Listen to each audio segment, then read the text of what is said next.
Kicking off at number 5, the Kaz-2, which perhaps is one of the most terrifying modern instances of the term ghost ship and one of the most profoundly tragic unsolved mysteries of the deep blue sea. The Kaz-2, which was publicly dubbed the Ghost Yacht, was a 9.8 meter catamaran which was found drifting listlessly 88 nautical miles off the northeastern coast of Australia on the 20th of April 2007. The 3 men aboard, who were all residents of Perth in Western Australia, were all incredibly experienced sailors. They were 56-year-old Derek Batten and brothers Peter Tunstall and James Tunstall, who were 69 and 63 respectively. Their whereabouts still remains a mystery to this day, and the fate of these 3 men perhaps may never be known. What made it even stranger is that when the Kaz-2 was eventually found by the Coast Guard, there were no signs of distress, no signs of boat damage, or even a struggle between the 3 men. It was as if they just vanished out of thin air. Coffee cups were left out and all the life jackets on board remained stowed away, indicating that the trio never felt at risk. In an even more curious turn of events, rescue teams discovered video footage of the 3 men on a handheld camera, seemingly hours before they disappeared. It showed them fishing, relaxing in the sun with the motor off, and offered no clues as to how these 3 experienced sailors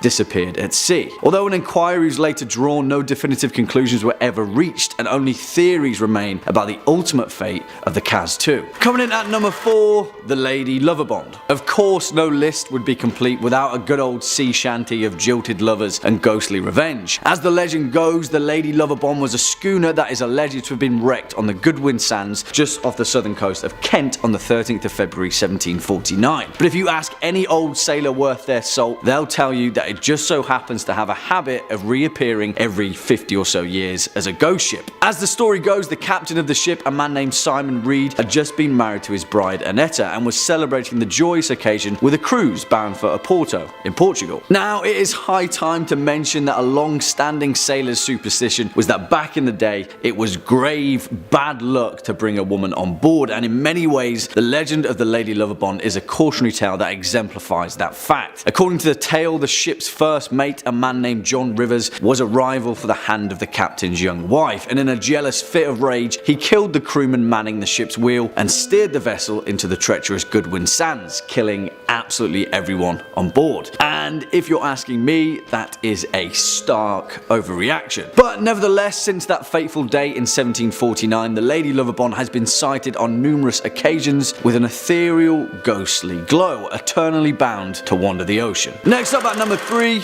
the Mary Celeste, which in fact may very well be the world's most infamous ghost ship, as well as one of the longest enduring mysteries of the 7 seas. Built in Spencer's Island, Nova Scotia in 1861 and launched under the new name of the Mary Celeste in 1868, this merchant brigantine sailed uneventfully across the Atlantic for years as a seaworthy, efficient vessel. It wasn't until her fateful voyage in 1872 where the true ghostly legend began, which has since gathered theories that vary from submarine earthquakes, water spouts, an attack by a giant squid, and even paranormal intervention. No one will truly know the ultimate fate of the Mary Celeste, with every single soul on board never being seen or heard from again, which is a terrifying thought in itself, isn't it? The Mary Celeste was discovered adrift and deserted just off the coast of the Azores Islands on December 5th, 1872. It was a Canadian vessel, the De Gratia, which found her in a disheveled but seaworthy condition under partial sail and with 1 lifeboat missing. The last entry in the ship's log was dated 10 days earlier, which detailed the vessel's last known location, before these mysterious, infamous events unfolded. On board was the ship's captain, Benjamin S. Briggs, his wife Sarah, and their 2-year-old daughter Sophia,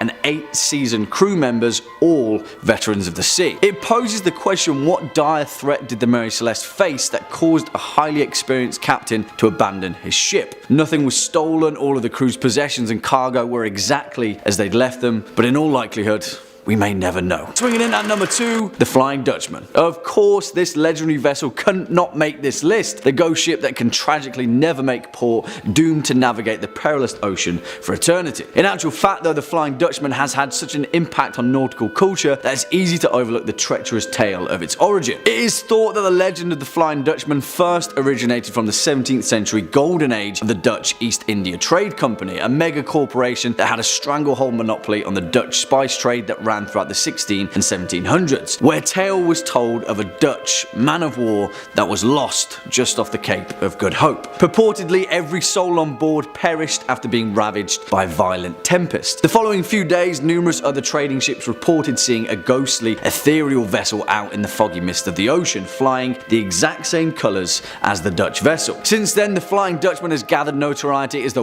worst omen you could ever hope for of a phantom ship that heralds the demise of an entire crew, with sightings continuing all the way into the 19th and 20th centuries. In fact, perhaps the most recognised sighting was by King George V himself during a 3-year voyage in 1881 just off the coast of Australia. He noted in his personal log that 13 people had seen the same glowing Flying Dutchman in the early hours of the morning, and later in the day, the ordinary crewman who had spotted the vessel fell from the foremast and, in his words, was smashed to atoms. It's a little bit worrying, that one, eh? And finally, our number one spot, the Ourang Medan. And where do we even begin with the bizarre, perplexing legend of the Ourang Medan, perhaps the most terrifyingly unexplainable instances of a ghostly shipwreck in history? But, well, the leading physical theory of the Ourang Medan may be even more horrifying than it first appears. As the legend goes, at some time in June 1947, an American vessel by the name of the Silver Star picked up several distress calls from a nearby Dutch merchant ship, the Ourang Medan. A radio operator aboard the troubled vessel sent a message in Morse code. In rushed, confused dots and dashes, it read, "We float. All officers, including the captain, dead in chart room and on the bridge. Probably whole of crew dead." And then a few moments later, after even more confused dots and frantic dashes, 2 words came through very clearly. "I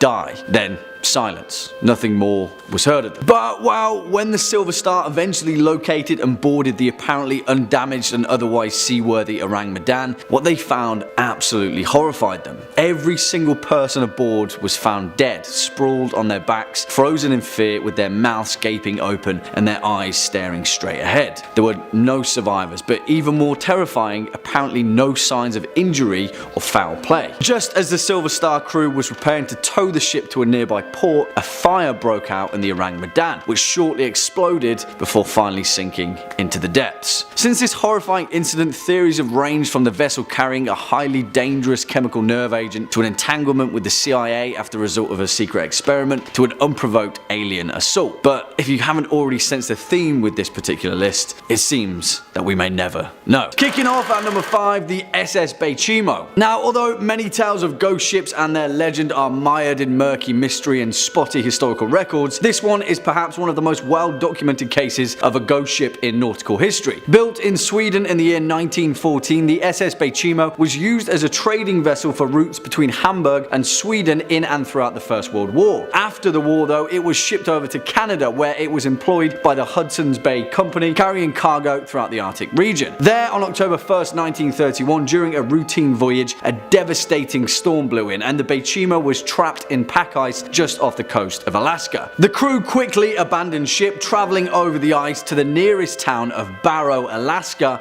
where they took shelter. Several days later, after the storm had subsided, the crew returned to retrieve their precious cargo, only to find that the SS Baychimo had disappeared. Her captain decided that she must have broken up during the storm and sunk, but a few days later, an Inuit seal hunter told the captain that he had spotted the Baychimo nearly 50 miles away from their initial position. As the story goes, the Baychimo didn't sink at all, and for several decades after her abandonment, she sailed the Arctic coast completely unmanned. In fact, the SS Baychimo was seen on numerous occasions throughout the following century, and several crews even managed to board her. In fact, the last recorded sighting was by a group of Inuit in 1969, a staggering 38 years after she was abandoned. Her ultimate fate? No one knows, but it's safe to say that somewhere out there in the frozen north, the SS Baychimo is still sailing. Next up at number 4, the Jenny. Now, this one is a little bit murkier, to say the least, and historical accounts have varied from person to person. One thing always remains the same though: if the accounts are true, then this nautical tale is perhaps one of the most bleakest and most despairing cases of a crew being lost at sea. As the story goes, the Jenny, an English schooner that set sail from its home port of the Isle of Wight in 1822, became frozen in an ice barrier just off the Drake Passage sometime in its voyage in 1823.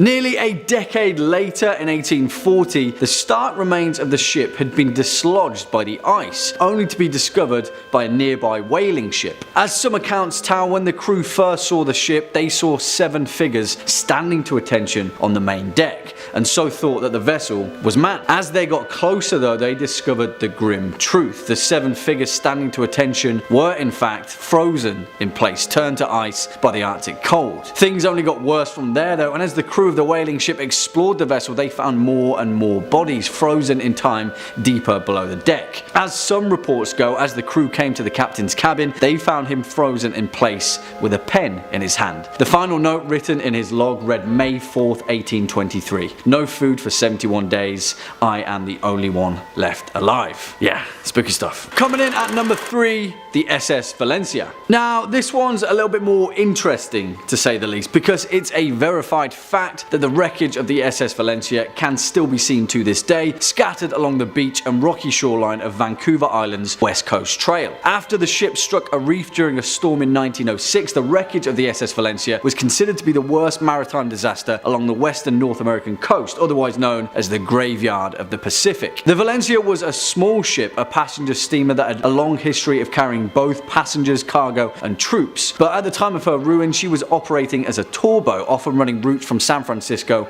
and up to Seattle. During the wreckage, tragically 136 souls were lost, with rescue efforts unable to access the Valencia in the ravaging storm. But our ghostly tale lies with those that tried to escape. You see, as the legend goes, in panic the crew launched all of the Valencia's lifeboats, going against the captain's orders, all of which went horribly wrong. 3 flipped on descent, dozens more capsized after reaching the water, and the last one disappeared out into the waves. Since the disaster of the SS Valencia, countless sailors and fishermen have reported sightings of these lifeboats listlessly floating upon the water during particularly calm days at sea. As some of the tales go, these lifeboats are still filled with the skeletal remains of the lost souls of the SS Valencia. Next up, at number 2, the Kobenhaven. And it's quite the title really, because the Kobenhaven is considered by most to be one of the greatest maritime mysteries of the modern era, with only whispers, rumours and speculation as to its ultimate fate. Built for the Danish East Asiatic Trading Company in 1921, it was the world's largest sailing ship at the time, and primarily served as a sail training vessel for young cadets. In the eyes of many, it was the most impressive sailing ship ever built. However, as the story goes, on September 21st, 1928, the Kobenhaven departed from northern Jutland for Buenos Aires on its 10th and ultimately final voyage. A total of 75 people were aboard, and the journey was planned to span all the way to Melbourne, Australia, and then back to Europe. But tragically, as we know, it was never seen again. The thing was though, the captain of the ship, Hans Andersen, was renowned for going long periods at sea without sending any messages, and so it wasn't until nearly 6 months later that the Danish company sent a search party. No wreckage or remains have ever been found. However, following the next several years of the Kobenhaven's disappearance, there were a number of highly reputable sightings of a 5-masted ship that fit perfectly its description. In July of 1930, the crew of an Argentine freighter cited what they referred to as a phantom ship during a gale. Their captain noted in his records that this may be the Wrath of the Kopenhagen. Dozens of stories and tales have perpetuated around the ultimate fate of the Kobenhaven, but the truth is, we may never know. In all likelihood though, it's still out there, somewhere, floating on the endless tide. And finally, coming in at our number 1 spot, the Seabird. And this story is the literal definition of a ghost ship, and one of the most saltiest sea yarns that I've heard spun in a while. Although this one has a few more twists and turns that you may not have first seen coming. As the legend goes, in the year 1750, a vessel named the Seabird was idling off the coast of Newport Harbour in Rhode Island, and had quickly attracted quite a crowd on the shore due to its elaborate craftsmanship. Soon enough though, the crowd of onlookers noticed that there was something strange about the Seabird. There was no one manning the ship, not a soul in sight. As the legend goes, several moments later, the ship, as if by a supernatural wind, perfectly sailed itself through the rough breakers of the beach, gently landing on the nearby Easton's beach. There, a few brave souls boarded the vessel, only to find the Seabird completely deserted, save for a boiling kettle on the stove, and strangely enough, breakfast already prepared at the table. Now, some accounts state that a group of fishermen had passed the Seabird a few hours before and had even spoken to the captain themselves. Where had the crew gone? What had happened in the few hours that had passed since their last sighting? The truth of it is that no one may ever know, and such is the nature of ghostly tales from the sea. But, well, this is where things get a little stranger still, and take this final caveat with a pinch of sea salt. But as the legend goes, decades later, an old sailor reported to a New England journalist his deepest, darkest secret. In a fit of rage, he had murdered his entire crew just before making port, throwing their bodies into the ocean. And the name of that ship? Well, the Seabird, of course. Coming in at number 5, we've got the Mary Celeste. Don't be tricked by the lovely name, this ship is no fair maiden. Maybe it was named for one, but that's got nothing to do with their ghostly tale. This tale is a tragic one indeed, and one that seems ridiculously risky by today's standards. A captain decided he wanted to make the trip from New York to Italy aboard his ship, the Mary Celeste. Had he decided to bring a super experienced crew and a bunch of cargo, that would be one thing, but this nautical journey was no such business trip.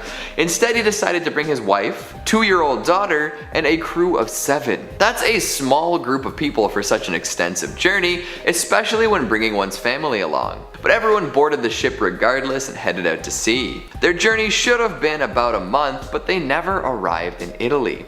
Instead, another ship known as the Dei Gratia came across the Mary Celeste, floating aimlessly in the sea. Assuming the worst, the crew of this new ship went to see if anyone was still aboard, but they were never able to help anyone as the ship turned out to be empty. But it wasn't totally gutted though. There were still plenty of supplies in the larder, and the ship itself was still in pretty good shape. Sure, there was a bunch of water on the deck, but it wasn't like it was gonna sink anytime soon. Stranger still, the lifeboat was gone with no indication as to why or where it was heading. So there the Mary Celeste was, without a captain, crew, or family, drifting in the Atlantic. It became one of the most famous ghost ships of its era too, as Sir Arthur Conan Doyle drew inspiration from it, and used this inspiration to write his short story, J. Habakkuk Jeffson's Statement. This tale was a launching board for many theories, from pirates to mutiny to cold-blooded murder. The thing is, nobody knows for sure what actually happened. The captain, his crew, and his family were never heard from again. Now, there are some more realistic theories that have come forth about the inexperienced captain not knowing the full extent of damage to his ship and ordering everyone maybe prematurely onto a lifeboat at the first sight of land. Even so, that likely ended in tragedy as well, as the lifeboat never made it to shore, or so we think. And with all those supplies still on board and the ship not going down anytime soon, it feels a bit like an ironic tragedy now, doesn't it? Coming in at number 4, we've got the Kobenhaven. 5 masts, and none of them prevented the ship from going ghost. You'd think it would be easier to spot that way, but hey, unlike our last ghostly tale, this ship was jam-packed with capable sailors. Well, partly anyway. The Kobenhaven was known as a training ship, which would often take a fair number of cadets. They would learn how to best run the ship so that their subsequent journeys might go a little smoother. One would assume that a training ship wouldn't be subject to overly harsh conditions, just like how any training is supposed to lower the risk of failure during a real-life scenario.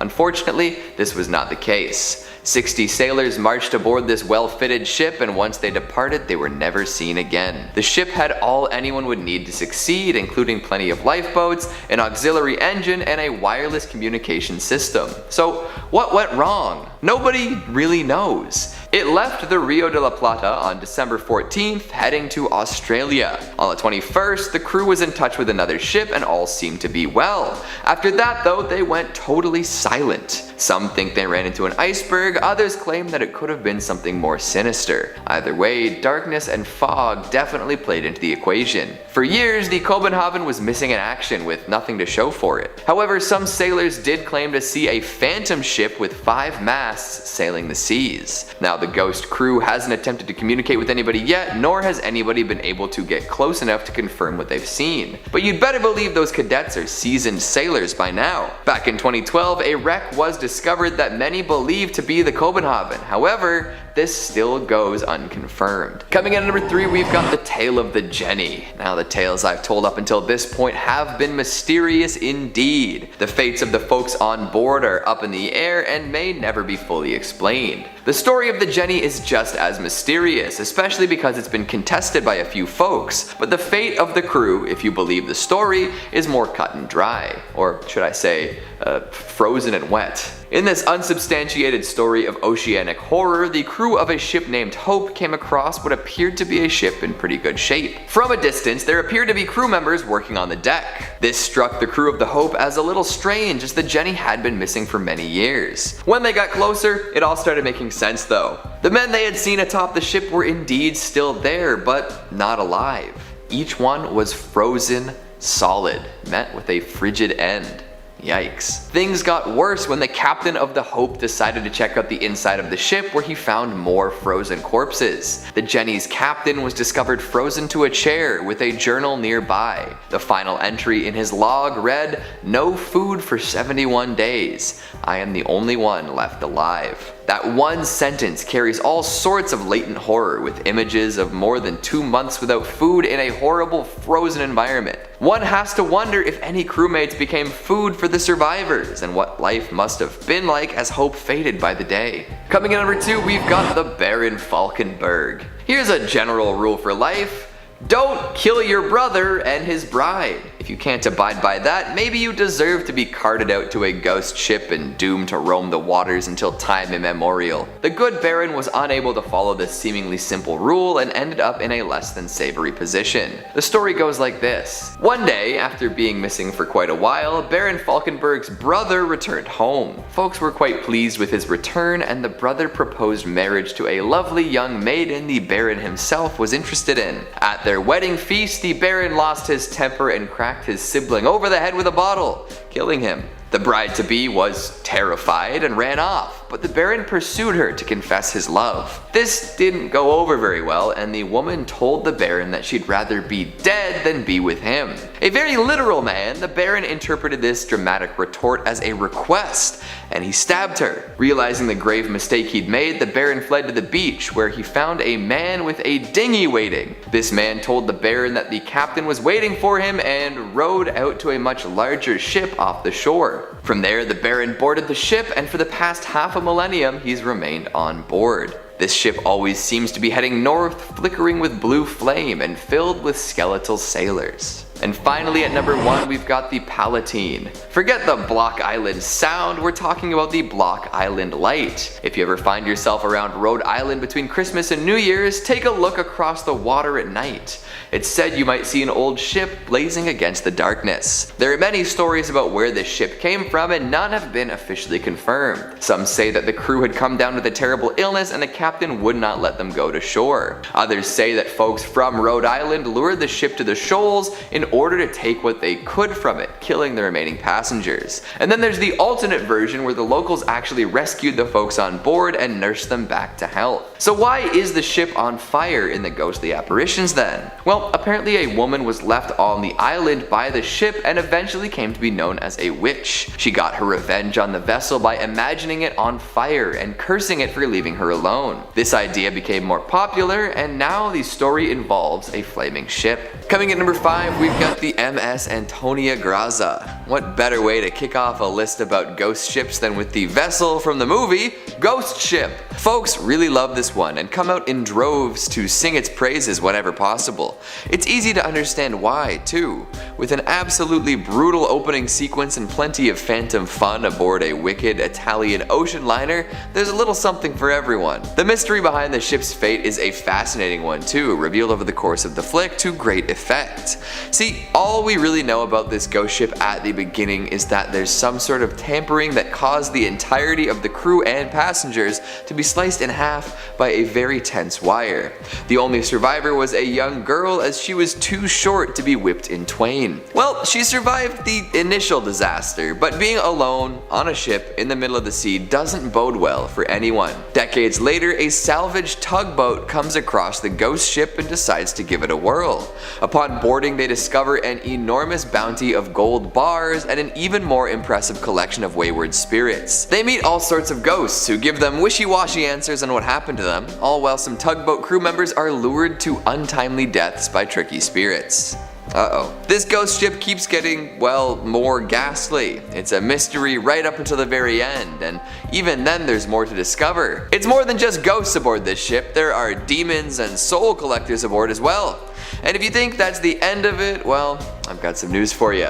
It's not. If you want ghosts, mysteries, and ships, this is the movie for you. And even if just one of those boxes is something you want ticked, I promise it'll work quite well. So good luck, and watch out for the ferryman. Seriously, that dude's bad news. Coming in number 4, we've got the HMS Erebus And Terror. Now, this one's fun because it kind of crosses the line between history and fiction. If you're big into horror TV or horror novels, you've probably heard of this tale already, as it was adapted first into a book and then a popular series. Both known as the Terror, they take a look at the events surrounding a pair of particularly interesting ghost ships, the HMS Erebus and the HMS Terror. These did indeed set sail way back in 1845 on a mission led by Captain Sir John Franklin.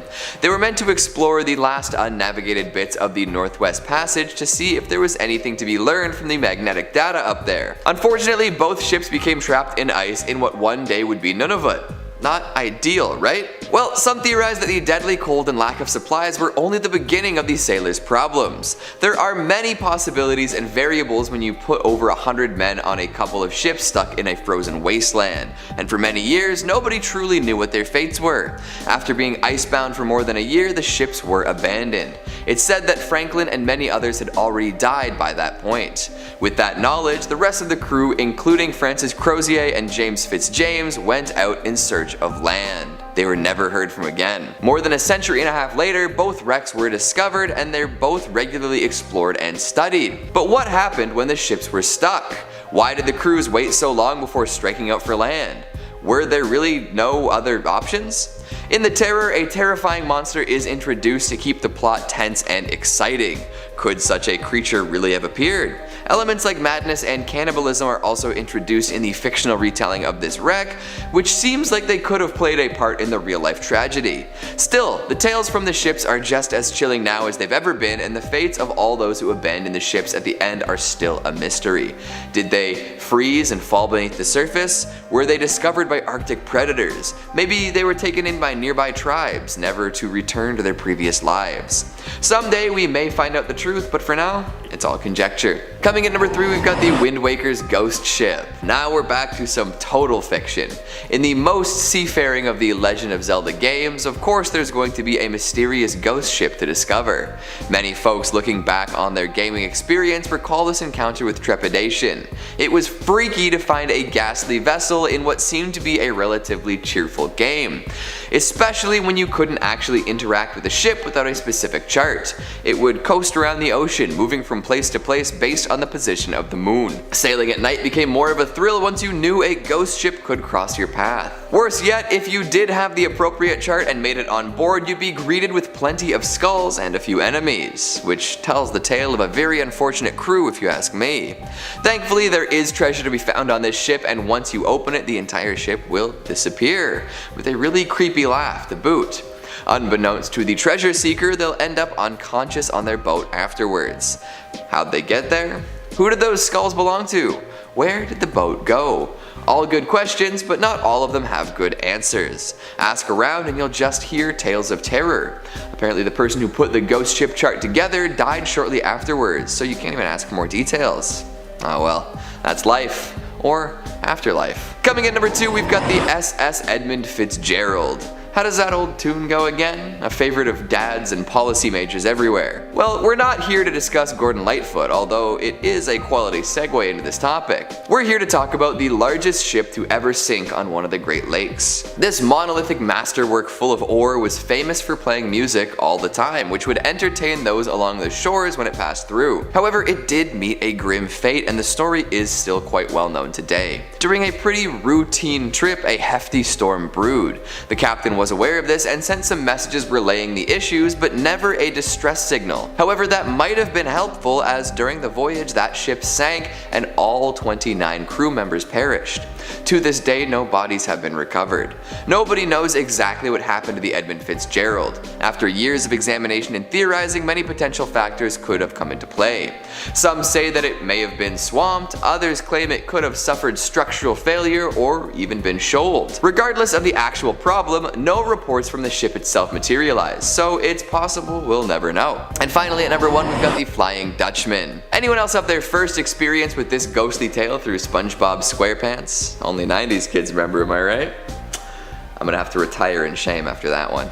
Ignoring my tacky pop culture worship, let's talk about the actual ship, not the green tinted underwater ghost. For ages, mariners, sailors, and other water-minded folk have told tales of the vessel that can never make port. Doomed to sail the seas forever, this craft is a portent of doom. If you see this glowing aberration while on an aquatic journey of your own, bad luck is sure to find you.